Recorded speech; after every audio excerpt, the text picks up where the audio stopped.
Hello, everybody. Welcome back to another episode of the Extreme Mediocrity Sports Show. As always, I'm Kobe. Mike's here, and the regular season has come to an end. Hey man, I see something nice over your shoulder right there. Something hanging in the rafters? Definitely Yeah. hanging up. Yeah, man. Yeah, It man. A was it was the close only to week it was the only 18. thing to look forward to. I mean, we got to win, but let's be real. We were all watching. We were all on the sack watch. So hmm Yeah, man. We'll get into that game, but for majority of that game, I was like, I don't know if it's gonna happen, but it was nice to see he got that done. yeah. But first, man, week 18 came to a close, so we're moving forward into the wild card weekend.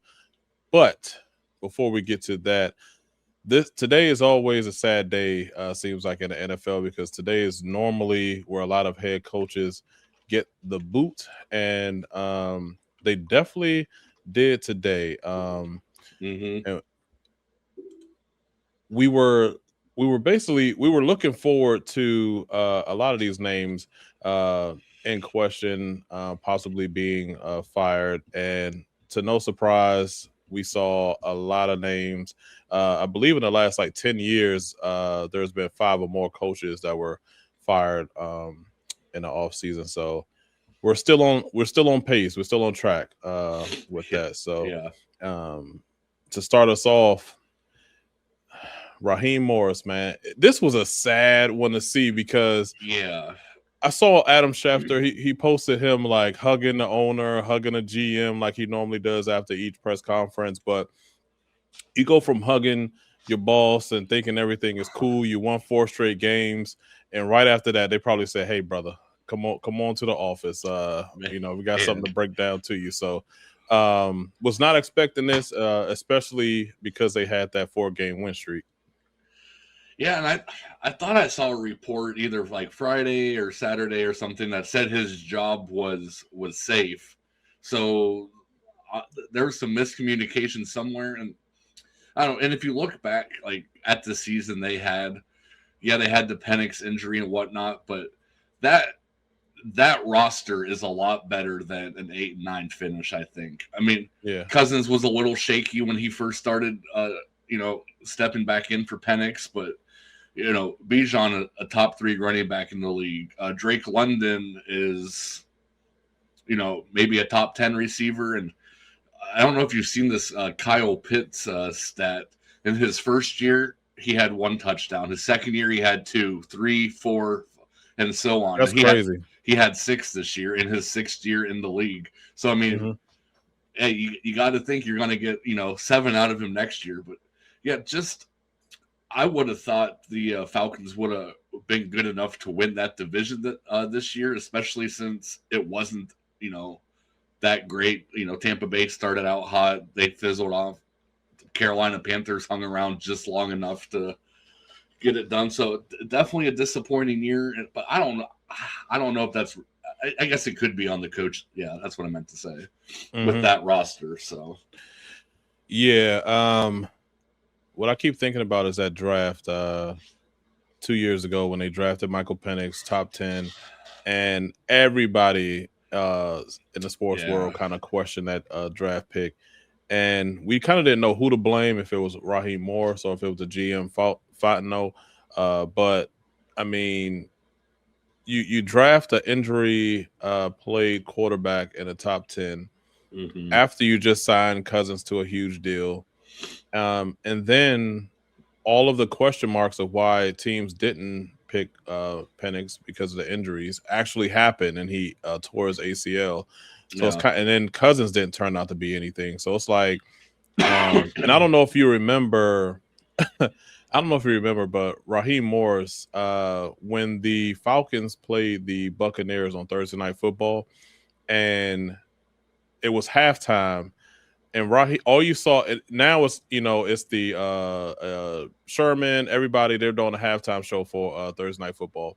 All you see is Raheem Morris coming out of nowhere, hugging one of the guys, kissing him on the cheek, and it's like, dude, you should be in the locker room preparing for the second half. That's the game that Pitts had like the 4 touchdowns, 3 or 4 touchdowns. Yeah. It like it showed that his focus wasn't where it was. He was on joke time.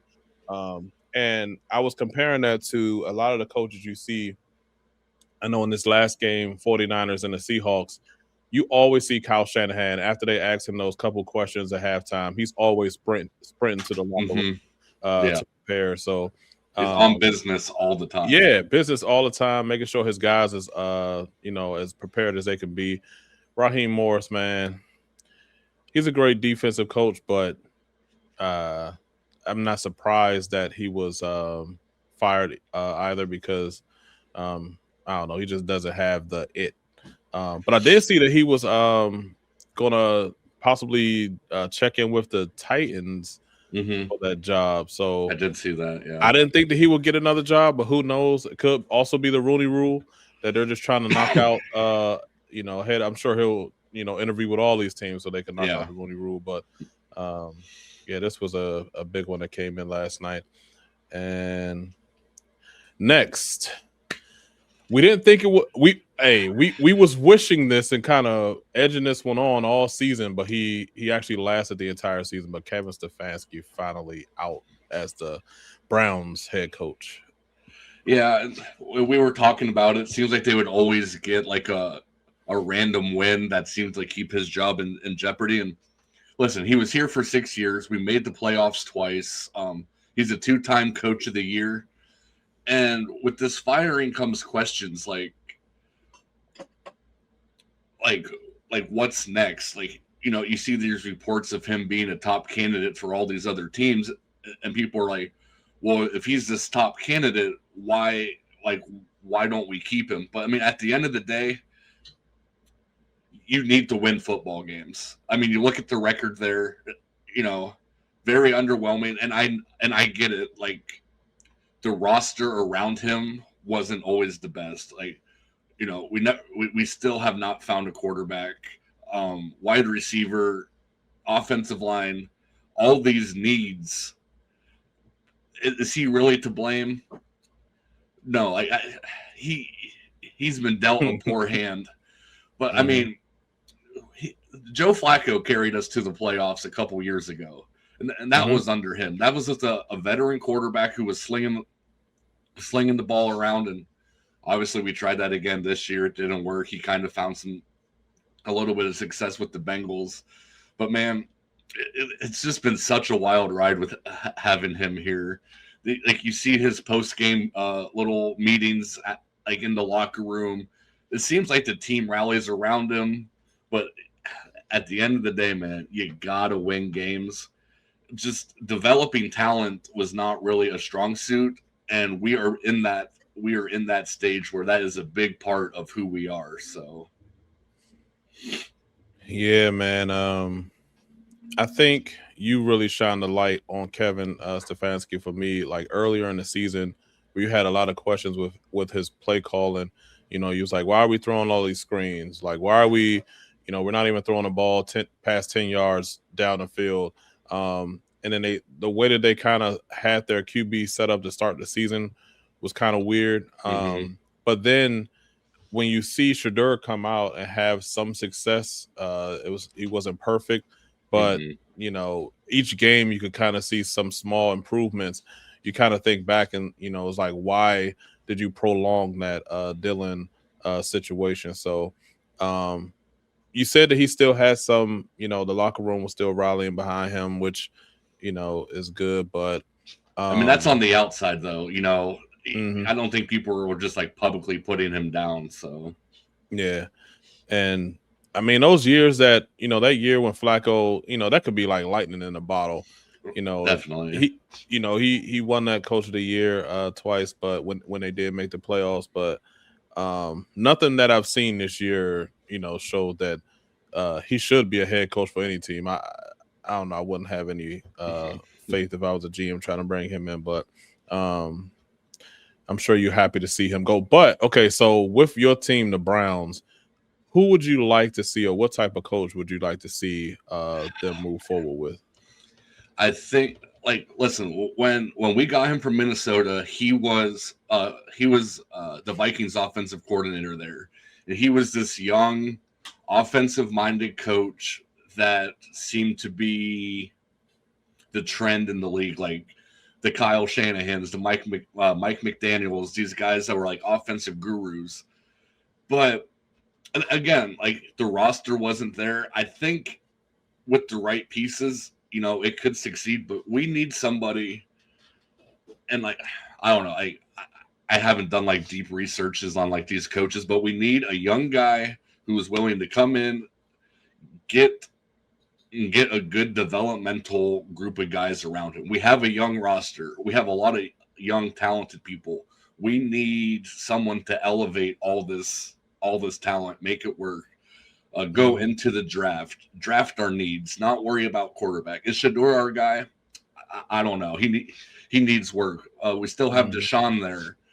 I'm willing to roll with these, like with Shedeur, Deshaun, Dylan Gabriel, I guess, going forward, as long as you start addressing some of these needs and go from there. You need to actually build a team. Andrew Berry, the GM, is like leading the charge, going after, with these interviews. So I don't know. I just want a nice offensive-minded young guy. I know we said Stefanski was that guy coming in, but I don't know. It's a tough spot because if he didn't get fired, you're like, okay, hey, we're gonna roll with him again. But then if you go 4-13 next year, it's like, why is this guy here? But you bring in a new guy and go 4-13, like, why is this guy here? You can't please everybody, but hey, I'm just looking forward to the future. Yeah. And I like how you brought up Deshaun too, because I mean, just 5 or so years ago, he was probably the top. Maybe he's probably the second best QB in the league when you guys picked him up from Houston. So, had some injuries and some off the field things that happened with him. Yeah. So, but who knows? I mean, that could be like a Swiss Army knife that you wasn't expecting if Shedeur doesn't pan out and Deshaun comes back from injury, and you already have pieces that you added to the team. Who knows how that can turn out? My man Pete, man. My man, he looks so pitiful in this picture, man. My man Pete Carroll. He only lasted one season with the Las Vegas Raiders. They went 3-14. This was just a crap show. It seems like every week you just already penciled in the other team. Whoever they was playing, it didn't matter. You just penciled them in. This was bad. And I'm not really sure why they went this route to begin with. They basically had to bring Pete Carroll out of retirement. He's, probably chilling, enjoying his senior years, and you just bring this man out of nowhere. I'm sure they could have found some, younger or some, coordinator from somewhere to try to fill this position. But the move, maybe he was just a seat filler for a year. But since they're probably going to draft a QB for sure, you kind of want to build that QB around a fresh head coach. So, but my man Pete, man, he didn't stand a chance with those Raiders. No, and he's been around the league a long time. He's been around a lot of football. He knew what he was getting into. And then, you kind of had last season, Brock Bowers being the star tight end, putting up ridiculous numbers. He missed, seems like, half the season. You get rid of Jacoby Myers, who was started playing great in Jacksonville. You drafted Genty. Geno was not Geno. But I think you knew that going into that too, because Geno had DK Metcalf around him, Noah Fant, Tyler Lockett, a good defense. That kind of elevated. But yeah, man, this Raiders team, Uncle Pete knew what he was getting into. He said, "Hey, I'm gonna sign for probably about a year. I'm gonna get paid. If I can, mentor some like the younger coaches on the staff or whatever."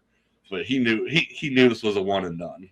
Yeah, and it doesn't hurt his his history of what people think of him. He's still a Super Bowl winning head coach, so this year doesn't tarnish his legacy at all. Hey, man, Mike, we'll get into this game a little later, but hey, in that game last night, he was like, hey, he heard all the critics, and he really showed why he's one of the best head coaches in the league. Another winning season for him. There was a lot of speculation going on early in the season that his job could be in question, but we both didn't think that he should be fired when we did have those discussions, and I don't think he will be at this point either.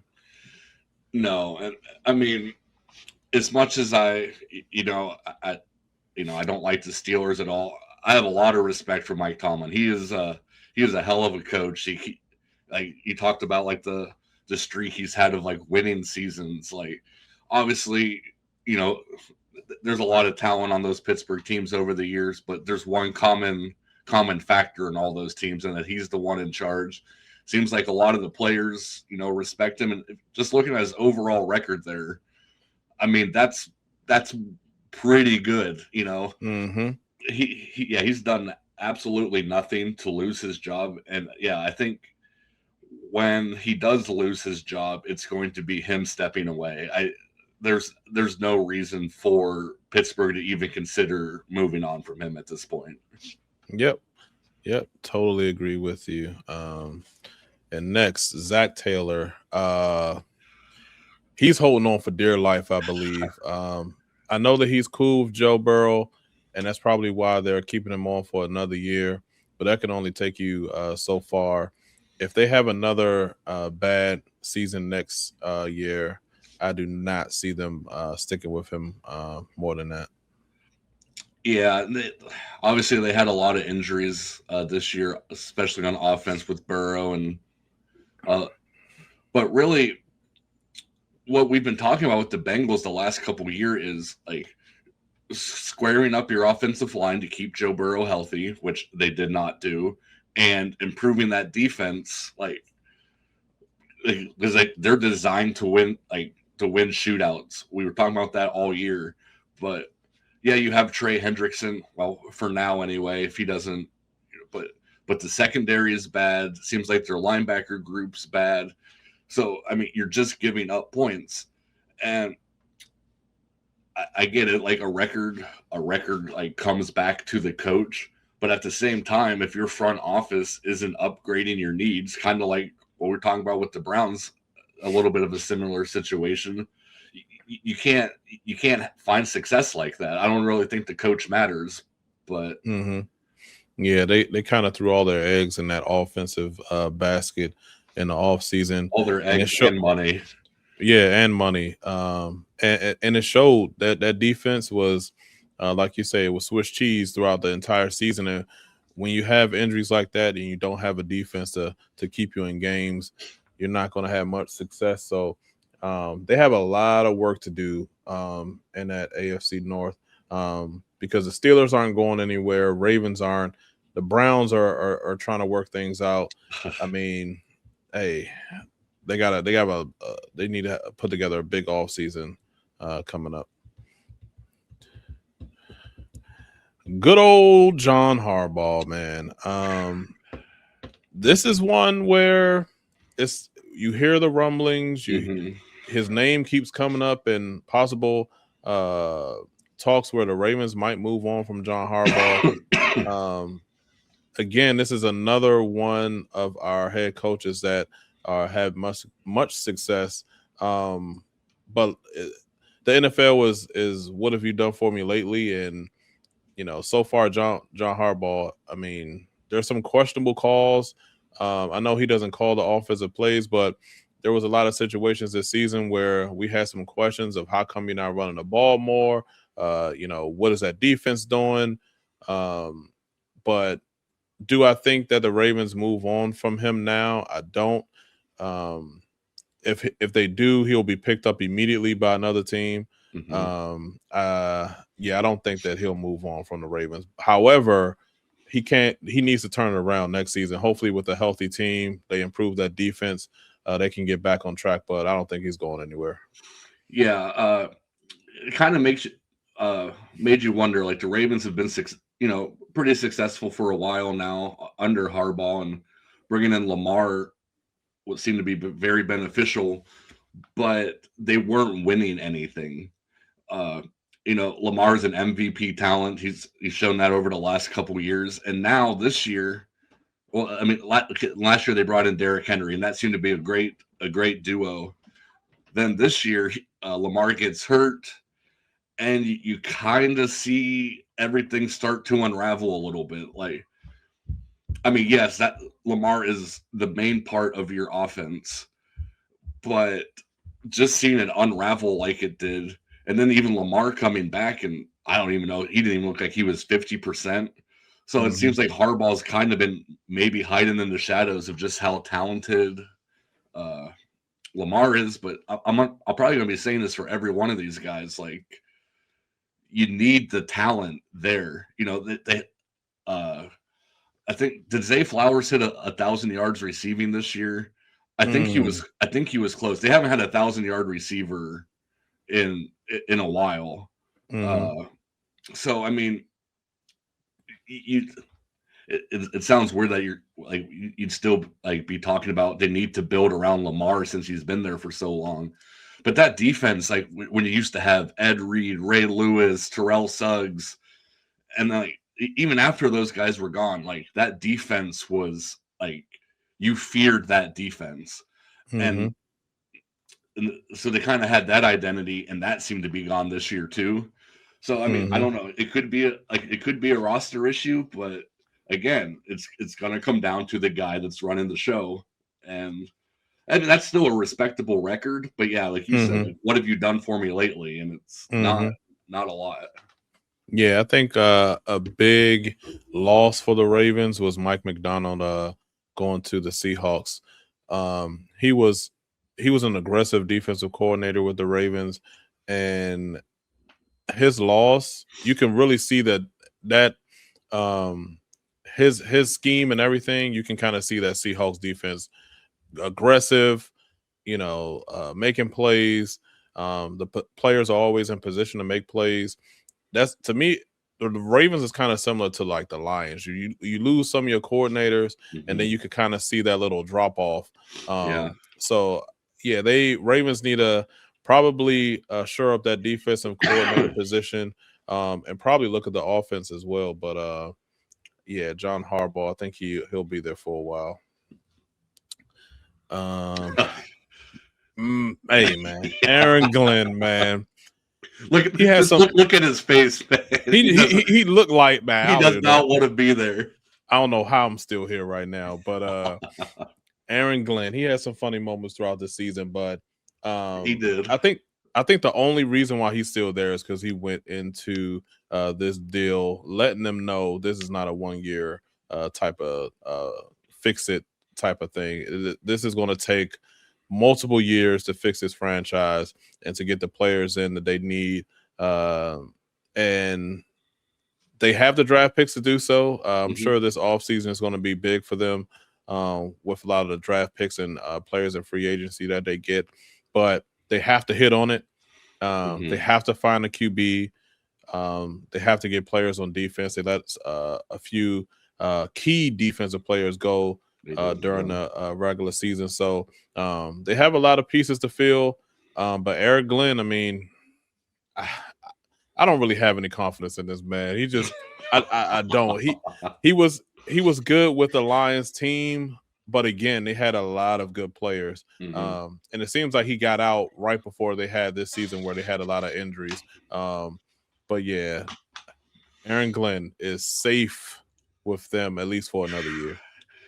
Yeah, so him coming from Detroit, being a defensive coordinator there and having success, you would think you're getting this defensive-minded head coach.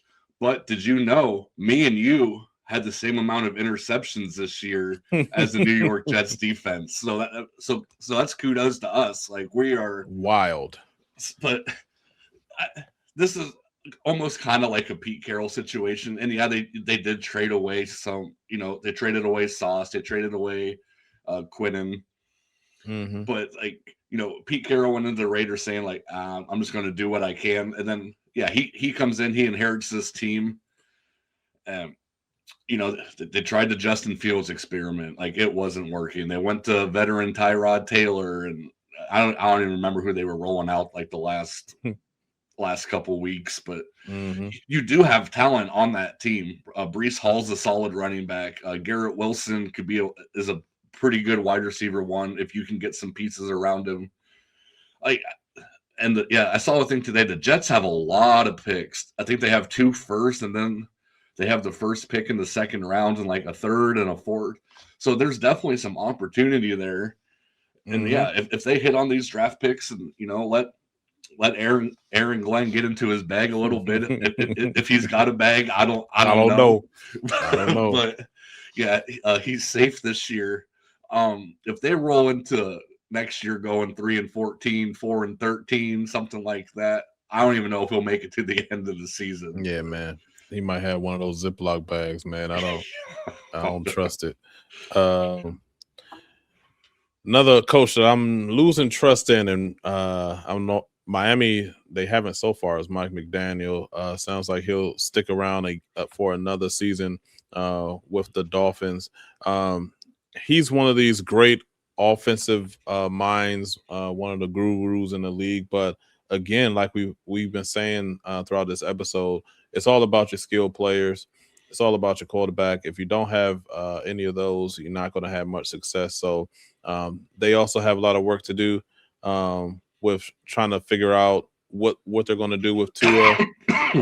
If Quinn Ewers is going to be the QB, what that defense is looking like. So, but Mike McDaniel, he'll stick around and try to see if he can figure it out. Yeah.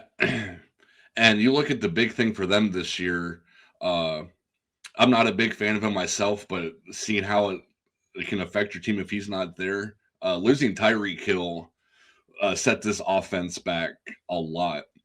The way they were able to run the ball, and Jalen Waddle is great, but he's not a one. Jalen Waddle is perfect opposite of Tyreek Hill. And I think they have a pretty solid defense. I know they had a couple linebackers and D linemen that were like hot topics around the trade deadline that they ended up holding on to. So Miami did win 3 or 4 games in a row right there towards the end of the season. So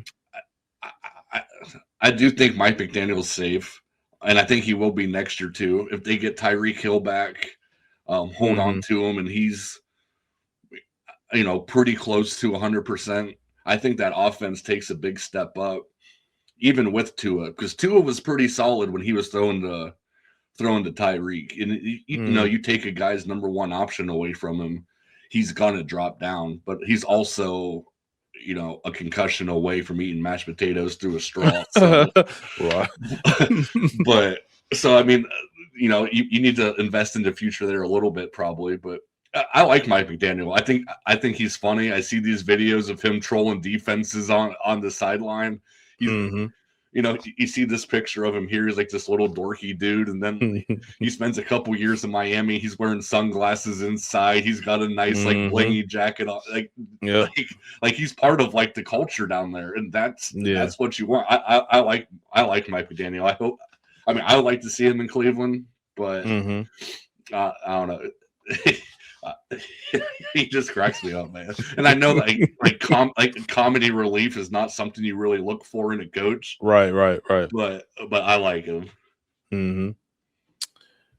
All right, to finish us up with these coaches, Jonathan Gannon was another coach that was fired today with the Cardinals. It just didn't seem to work out at all. It couldn't get on track with the QB in that offense, and it was kind of doomed from the start. I mean, he was with the Eagles prior for just, I think, a year or two as a defensive coordinator. He had a lot of players, a lot of great players on that team. So you don't really know if it was him that was calling the plays or the good players that they had. But he was one of those coaches that just kind of had a head coaching job placed at him. So kind of no surprise that Jonathan Gannon, that situation didn't work out in Arizona. Yeah, I'm not surprised either. And my main reason is if you gave me a multiple choice question and asked me who's the head coach of the Arizona Cardinals, and you gave me four. I mean, this might be on me. I had no clue who this dude was when I saw he got fired today. So, I mean, Jonathan, who? Yeah, I was like Jonathan Gannon. I feel like I've never heard that name before. So the fact that he came from Philly, like that doesn't even ring a bell to me. Yeah, he didn't do much. He wasn't there long either. Okay. When he was there. But yeah, I guess good. I don't Good know. riddance. Yeah, may he land on his feet somewhere, I guess. All right, now we can get into these games. Starting off, we had on Saturday Carolina at Tampa, and this was a nasty, rainy defensive game. That rain was wild, wind swirling. But you definitely saw a lot of mistakes that Carolina basically had in this game. It seems like every time they got into the red zone, they would either have a penalty or a turnover. And Bucks didn't do that much better.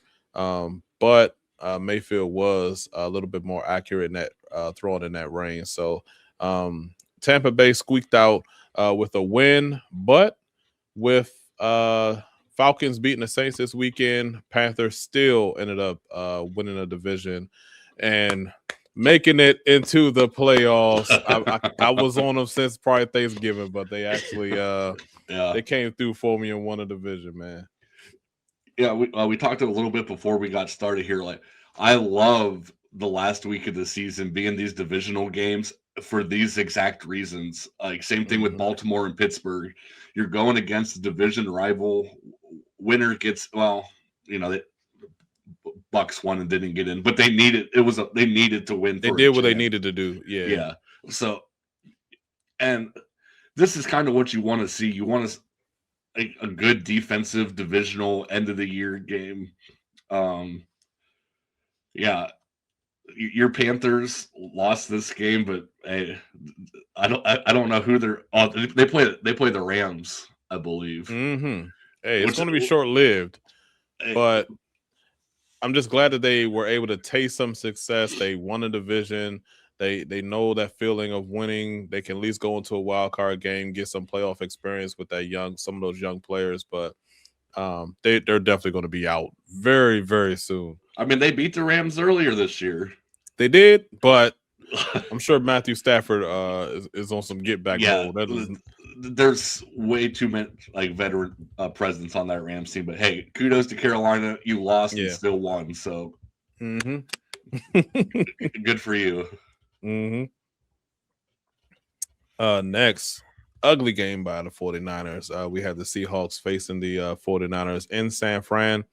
Seahawks came away with the win 13-3. This game, again, a lot of mistakes from San Fran. They couldn't get that offense going at all. Seahawks defense was all over the place. And you can see the numbers from McCaffrey, probably the worst game he had this season with only 23 rushing and 34 receiving. Definitely a bad performance by that offense. Defense played really well. I was surprised. That 49ers defense was trying to keep them in the game. It was real close for majority of the game, maybe like 10-3 for most of the game. But you saw that running game from the Seahawks. They was able to get that going a little bit with Kenneth Walker. But Seahawks, they showed why they're the number one team in the NFC. Yeah, the Seahawks are going to be a tough matchup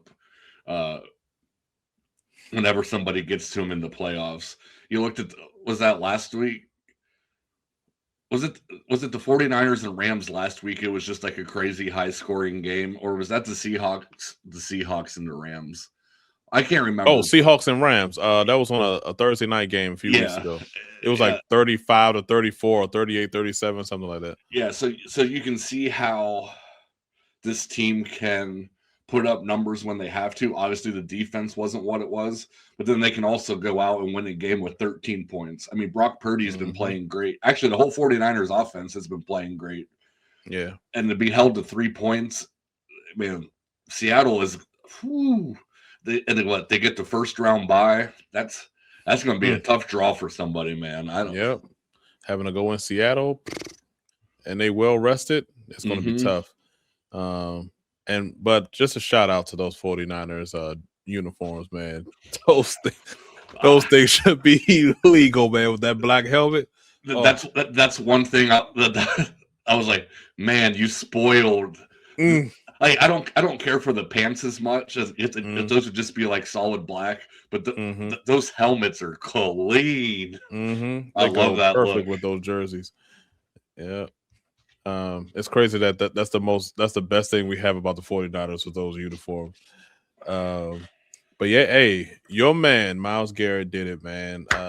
Let me talk to me about what you saw from this game. Boy, I saw the Shedeur Sanders I thought I would see. I saw the offensive line I thought I would see. I saw the penalties I thought I would see. Like, we are just so thin in all these skill positions, receiver, offensive line, that these guys, aren't supposed to be out there all the time. But I'm gonna give Shedeur some credit. He takes a beating back there. He has zero time to throw the ball. His numbers were his numbers were decent. They're not game changing. Joe Burrow lit us up, and obviously he had the tip pass that went to a pick six. There was the fumble that went for a defensive touchdown. So obviously right there's 14 points. You take away that, the offense did absolutely nothing, which has kind of been like what we said about all the games that we've won this year.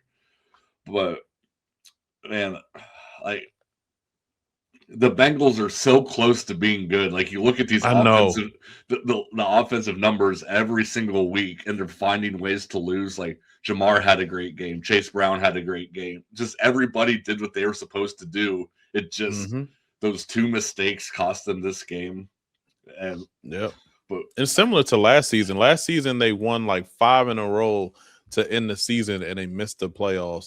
Kind of a similar situation where they're so close. They're just a few games or a few situations, few mistakes from being a better team. But it was definitely good to see your guy get the sack record. It was halftime. I checked the stats. I saw it was somebody else that had 1 sack, and I was like, oh God, I don't think he's going to get it, but he definitely finally got it. So that was good to see. And it was funny, the guy we've talked about before, defensive lineman Shelby Harris, who we talked about calling another man a hoe, he had an all-time moment. Everybody's celebrating, the ref's coming in, blowing the whistle, has his hand up to mark the spot, and Shelby Harris high fives him. Just an all-time moment right there. But yeah, congratulations, Myles. I don't want to hear any of this. Well, he did it in 17 games. He also did it in 200 less snaps. So yeah, I don't like that either, because a lot of the records, it used to be 14 games. Yeah, 12 games. Yeah, like I know Jerry Rice, a couple of his records he did in like 12 games.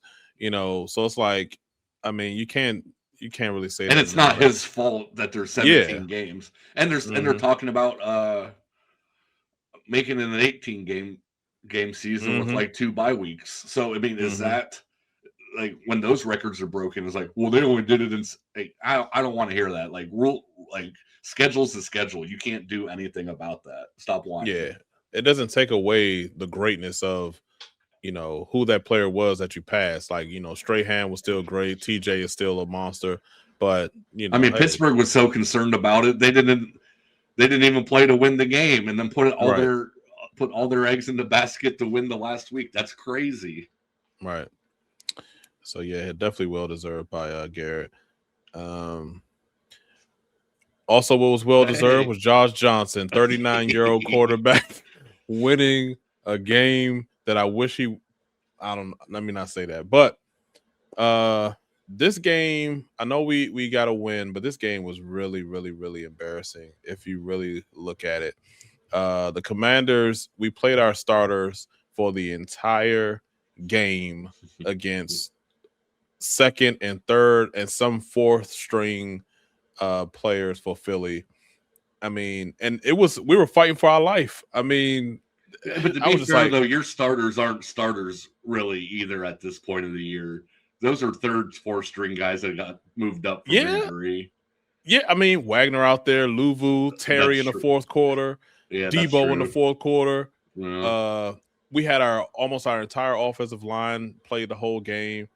I was just like, what? I was like, this game should not be, even with Josh Johnson. I was like, this game shouldn't be this close against. But it really showed the talent difference between both teams. That the Eagles have their front line is great and their depth is good also, and it just showed how Commanders went into the season as the oldest team in the league, and it showed with all the injuries we had. It showed in this game, barely being able to keep up and get a win against the Eagles. But yeah, good job for Josh Johnson. He got a win. But yeah, I don't think it hurt our draft chances. We went into this game, I think, with either being 6th or 7th in the draft. I think we're still around that spot. So yeah, we're at 6 right now. You guys are right behind us at 7. So okay. All right. And to finish up, man, that kicker Loop, I think. Yep, Tyler Loop. As soon as first of all, I was in shock when he missed it. I couldn't believe he missed that kick. Lamar did everything he could to bring them back and get that win. In the last 5 minutes of this game, Lamar and Aaron Rodgers were going back and forth with touchdown passes, and it came down to one kick. It looked like it was maybe 40 yards or so, and he shanked it. Pushed And it right. I said, he's lucky this game was not in Baltimore, because I would be worried about him getting home if they were in Baltimore. But definitely a sad situation for Baltimore, but a great one for the Steelers. They was able to pull this one out at home and win that division. Yeah, I tell you, Aaron Rodgers is still just slinging that thing. And I will say they get DK Metcalf back in the playoffs, which that's going to be a big step for that offense. But unfortunately for them, I think they drew the Texans week 1, or number 1 defense. And which they've been making everybody look full. I will say, if Pittsburgh can find a way to beat the Texans, that's just another notch in Rodgers' cap. But they had no business winning this game. Mike Tomlin had the weirdest quote I've ever heard. They asked him about Tyler Loop missing that kick, and he's like, if my aunt had male parts, she'd be my uncle or something. I don't know. It was a weird comment. Like, we were just shouting out Tomlin earlier. That wasn't one of his best moments, I don't think. But Steelers move on. Only team in the division with a winning record. Man. Wow. All right. So, and looking at the AFC playoff picture, like you said, we have the Texans facing off against the Steelers in Pittsburgh. Buffalo Bills going into Jacksonville to face the Jaguars. That's going to be a great game. You know who I'm picking, baby. I know. You're going with Buffalo. And then we have the Chargers, who were sliding a lot at the end of the season, going up against the heavy hitters, the juggernaut, New England Patriots in New England. Hey, Chargers, man, feel sorry for you, but and then the Broncos are on a bye, and we'll go into a deeper dive on all these games coming up later this week. And that's for the NFC.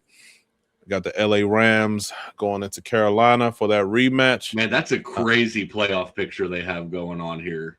Like, I mean, the Carolina LA game could be close, but man, like Packers Bears, another division matchup.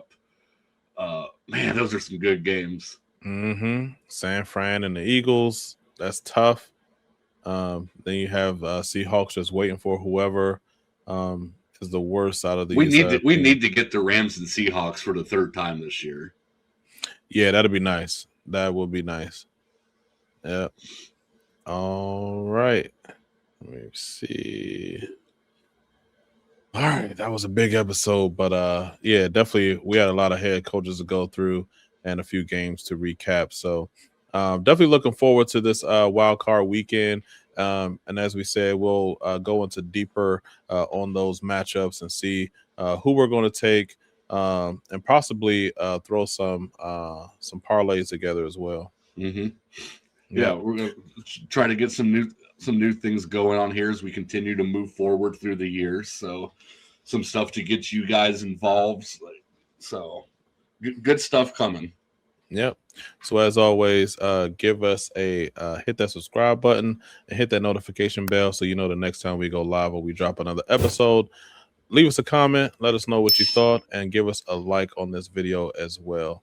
Until next time, peace. See you guys.